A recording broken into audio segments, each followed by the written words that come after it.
Operating on a body part when you don't have the patient's specific permission is called medical battery, and it's something you can have your license taken away for. We started searching out to find a surrogate to carry a child for us. We had Madison in 2008, and then in 2012, the same surrogate had Marshall for us. After having Marshall, I did have more people start asking me if I was the kid's grandmother, and then it made me start looking at myself. I mean, I know I'm old enough to be a grandmother, but I didn't want to look like a grandma. I went to a plastic surgeon to see about getting my face corrected. I asked him what he thought I needed to have done, and he said, deep plane facelift is going to last you about 20 years. And I thought, well, that's great. That way I can just age out with Paul now. After surgery, I did get a real big hematoma on the left side behind my ear and my neck. It took several weeks for even that to go down because it was so large. A week after surgery, I could already feel that things were pulling loose under my chin. And then as time went on, it just kept falling more and more, and then you could actually see that I had the cobra neck. My daughter said, Mom, it looks like your neck is falling down. I went back to seeing my doctor. He goes, I didn't do the full facelift cut. And he just said, well, I just felt like I didn't need to. I thought he would have been more sympathetic towards me, but I guess he just didn't want to admit that he was wrong. I couldn't open my mouth. I couldn't even bite a sandwich at that time. So when I went back to talk to him about it, he goes, Lisa, he goes, I did nothing wrong. And he shows me these pictures, my before and after. He goes, look, I made you look 10 years younger. And I'm like, that's my before picture. He picked up the before photo Yes. and did that? And then he didn't know what to say. After we do this, I do want to try to extend around your hair in the front and give you more of a vertical lift. So another deep plane facelift, okay? So in essence, what you're having is a revision neck and facelift with some type of volumization of this middle part of what we call the submentum. Okay. Does that make sense? Scary stuff, so. I don't right? think so. Hard surgery. You got the right person to do this, though. I'm willing to take the risk of that. Before my surgery, I had a king cobra neck, and I looked older than I did before I had my surgery. I would shy away from events with my kids because I was embarrassed of constantly being asked if I was their grandmother. Thanks to Dr. Nassif, my neck is smooth, I look 10 years younger, I'm able to hold my head up high and stand with my kids as a proud mother, and as a proud wife of a man that's 15 years younger. I got pregnant at the age of 18, and after I had Skylar, my breasts fell. They literally hung to my belly button. It was devastating. When I first saw my breasts, I was shocked. They were just as big as they were before, if not bigger looking because they were so high. And then about 3 months later, I was looking in the mirror, and when I would turn to the side, I would notice that there was implant up here and breast tissue down here. And I was like, did something go wrong? Did I do something wrong? So that's when we contacted the surgeon again. I told him, please make me smaller. And all he kept saying was I had too much elasticity in my skin and that it just wasn't possible to remove breast tissue at this age. And he said, well, let me go back in and do another lift. The breasts were just uneven. The right one was bigger than the left one.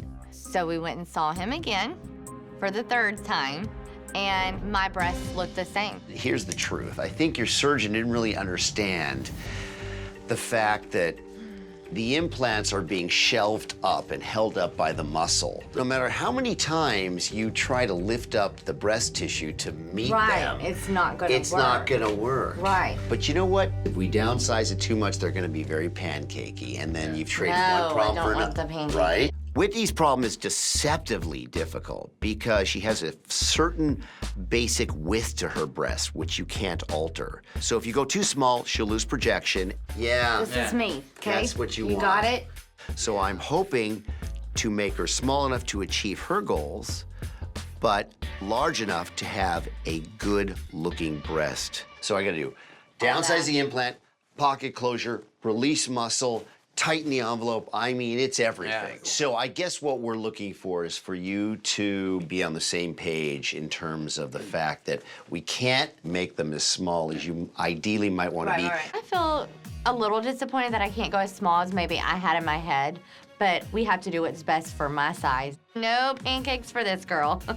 Before my surgery, my breasts were so big, people would call me Whitney. I never felt comfortable in my own skin, and I was always envious of other women with normal breasts. But now, thanks to Dr. Dubrow, they're smaller, more proportional, and I finally have the breasts I've always wanted. So after losing all that weight, my breasts were gone. Deflated. Completely gone. So you went to the doctor with these Yes. deflated breasts, and what ended up happening? I woke up and I was huge, and I ended up finding out I had a 800cc implant put in me. Shayna's doctor's perception of reality is way off. She's small framed. You don't take the largest implants, 800 cc's, and just throw them in. That is absolutely just ridiculous. What did they look like after a month? The right one stayed very high, and the left one slowly started dropping more and more and more. Bottoming out. Yes. Yeah. An exact year ago today, I had my last surgery by him. What do you do? He said, all I want done is drop the right. That's right. So I went in, and that night at home, I'm like, Mom, I am really hurting. Like, I am in a lot of pain. I think he caught me on both sides. She's like, Shayna, you are only having surgery on the right. I said, Mom, take this bra off of me. I'm hurting. Something's not right. She's like, you have stitches everywhere. On the left, did you sign a consent form to have left-sided surgery? I signed a consent form to have surgery done on my right breast. Only. Only. And he operated on your left? Yes.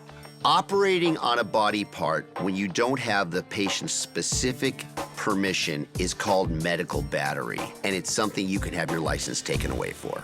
The goal in plastic surgery is to try to give proportionality that looks natural. Shayna's surgeon should have known better and should never have gone this large, out of balance with this small frame.